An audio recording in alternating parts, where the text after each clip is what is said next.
Weather Service in Miami has issued a Yahtzee warning for Broward County in southeastern Florida, Miami-Dade County in southeastern Florida, until 9:15 a.m. Eastern Standard Time.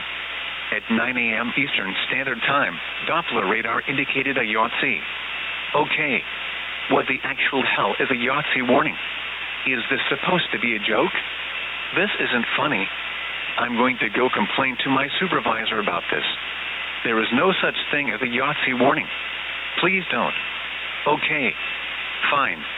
I'll finish the alert.